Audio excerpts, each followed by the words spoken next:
নমস্কার বন্ধুরা, আশা করি সকলে ভালো আছো। এমবি কুকিং থেকে তোমাদেরকে সবাইকে স্বাগত। আজকে নিয়ে এসেছি নতুন একটি রেসিপি, ঘরের ভাতের চাল দিয়ে খিচুড়ি রান্না। চলো তাহলে মূল রান্নায় আসা যাক। প্রথমেই আমি মুগ ডালগুলো ভেজে নেব। মুগ ডালটা ভাজার সময় অবশ্যই অনবরত নেড়ে নিতে হবে, না হলে মুগ ডালটা পুড়ে যেতে পারে। এই যে দেখো, আমার মুগ ডালের কালারটা ঠিক এমন আসলে আমি নামিয়ে নেব। তারপর একটি পাত্রে মুগ ডাল নিয়ে নেব। এখানে প্রায় 250 গ্রামের থেকে কিছুটা কম মুগ ডাল আছে, আর ভাতের চাল আছে প্রায় পুরো 250 গ্রাম।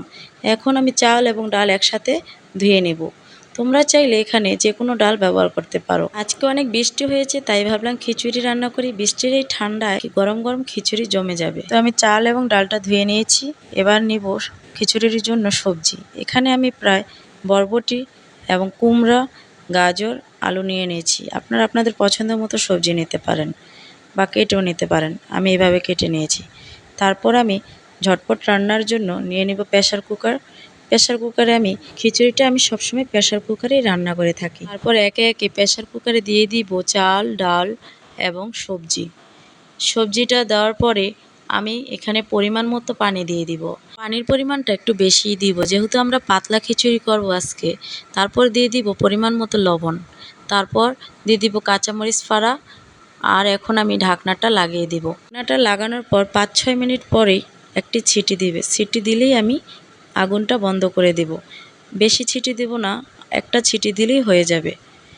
দেখুন এবার আমার চাল, ডাল এবং সবজিগুলা পুরো সিদ্ধ হয়ে গেছে। ঠিক এই যে এরকম হয়েছে। এখন আমি এটা, যেহেতু খিচুড়ির পানিটা শুকিয়ে গেছে, এজন্য আমি এটাতে গরম পানি ব্যবহার করব। পরিমাণ মতো গরম পানি ব্যবহার করেছি। তারপর আরও কিছুক্ষণ নেড়ে চেড়ে চুলাতে রেখে ফুটতে দেব। তারপর দিয়ে দিব কিছুটা হলুদ কালারের জন্য। এটা দেওয়ার পর আরও কিছুক্ষণ খিচুড়িটা সিদ্ধ করে নেব। খিচুড়িটা যখন এইরকম সিদ্ধ হয়ে আসবে, আমরা নামিয়ে নেব। তারপর সম্বারের জন্য একটি ফ্রাই প্যানে তেল দিয়ে দিব। তেলটা গরম হলে দিয়ে দিব কয়েকটা শুকনো মরিচ ফোড়ন। তারপরে দিয়ে দিব জিরে, গোটা জিরে দিয়ে দিচ্ছি। তারপর দিয়ে দিব কালো জিরে ফোড়ন। তারপর দিব তেজপাতা এবং দিয়ে দিব পেঁয়াজ কুচি। আমি আজকে পেঁয়াজ এবং আদা রসুন দিয়ে খিচুড়ি রান্না করব। পেঁয়াজটা ভাজা হলে দিয়ে দিব কাঁচামরিচ। তারপর কাঁচামরিচটা কিছুক্ষণ ভাজা ভাজা করে দিয়ে দিব আদা রসুন বাটা।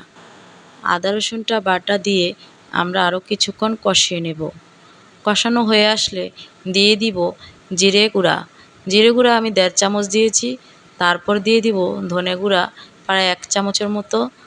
এখন আরও কিছুক্ষণ মশলাগুলো কষিয়ে নেব। এই যে দেখুন, আমার মশলাটা এইরকম কষিয়ে আসছে। তারপর খিচুড়িটা দিয়ে দিব। খিচুড়িটা পুরো ঢেলে মশলার সাথে ভালো করে মিশিয়ে নেব। আপনারা চাইলে এই খিচুড়িটা 5 ফোড়ন দিয়েও রান্না করতে পারেন। আমি আজকে পেঁয়াজ রসুন দিয়ে রান্না করেছি। আমার কড়াইটাতে পুরো খিচুড়িটা আসে না, তাই জন্য প্রেসার কুকারেই আবার ঢেলে নিয়েছি। এবার দিয়ে দিব গরম মশলা গুঁড়া। গরম মশলাটা খিচুড়ির সাথে ভালো করে নেড়েচেড়ে মিশিয়ে নেব। তারপর স্বাদের জন্য দিয়ে দিব 2 চামচ পরিমাণ ঘি। খিচুড়িতে ঘিটা দিলে অনেক সুন্দর ঘ্রাণ আসে। তারপর দিয়ে দিব প্রায় 1 চামচের মতো চিনি। চিনিটা দিলে খিচুড়িটা আর পানসা লাগবে না। এরপর আরও কিছুক্ষণ নেড়েচেড়ে সম্পূর্ণ করব আজকের পাতলা খিচুড়ি রান্না। যার যার মতো পরিবেশন করে নিতে পারেন। আমি আজকে খিচুড়ির সাথে নিয়েছি মুরগির কষা মাংস।